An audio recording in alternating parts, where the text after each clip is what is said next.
It is a fine week here in November. Black Ops 2 is coming out in about 13 hours, and I shall be apprehensively waiting that. I will do a video in regards to my first thoughts of Black Ops 2 tomorrow, hopefully, depending on when I finish it. Today I'm going to give you my final, complete, concise thoughts in regards to Halo 4.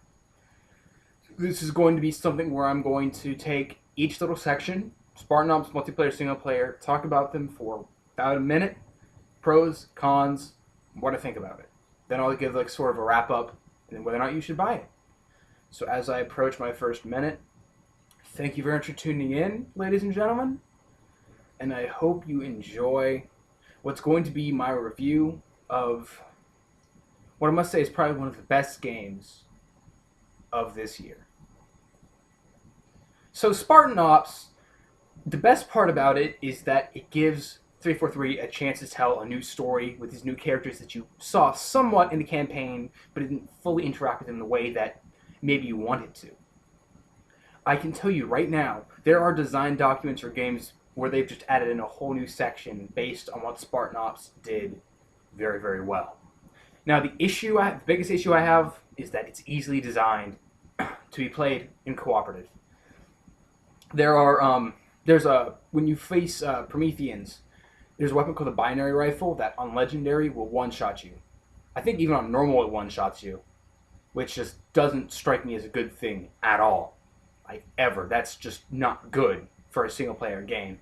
So maybe they want to patch that out or change it a little bit, but otherwise, I think Spartan Ops is a great step in this cooperative direction that a lot of games are taking, and I think a lot of games are going to add that in very soon.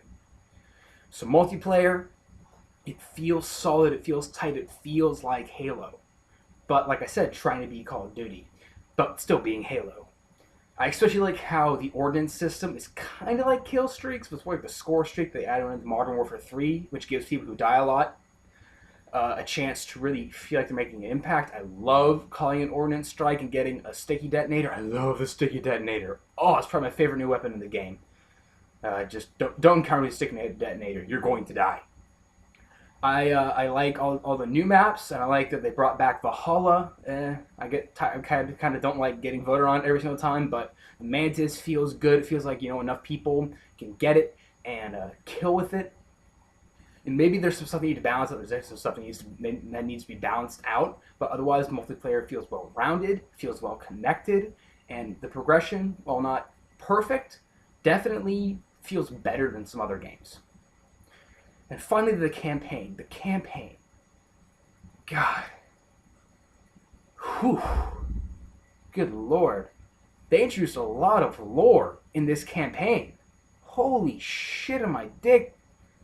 They introduced a lot of new characters, and they brought it sort of back around, and yet continued it on, which is odd.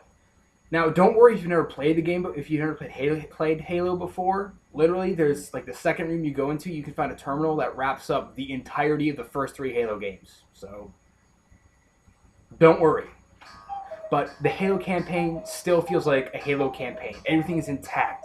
You have your vehicle sections, you have your sort of oddly stealth-based gameplay, really big open world areas, and it's all a very concise and powerful story with the Master Chief talking a lot. So it gives a new look into what a Halo campaign is.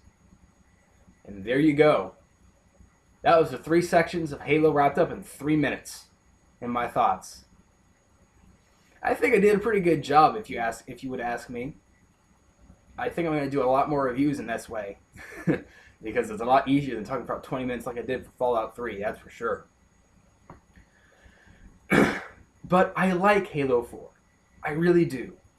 Yeah, there's some kinks to work out, but Bungie had experience when they released Halo 1. 343, not so much.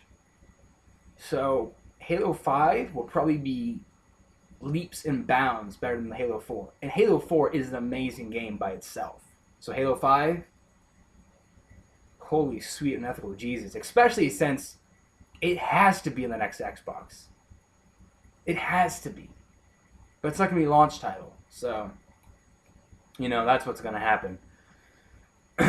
But the biggest hindrance is all the little changes, which, sometimes little changes just hurt your game. And really big Halo people might look at this and go, wow, they really are trying to be Call of Duty, aren't they? I mean, the ability to always sprint, changing crouch to the B button. There's a lot of stuff that you're just going, really, guys? Really? What a surprise. I can't blame them. This is a much older style of shooter in a newer age, but still keeping its roots while giving a once over of this new style. And I think it succeeds indefinitely. Like I said, this is 95% a brand new game. This is Halo 2.0. And I can't wait to see the next iteration of Halo 2.0.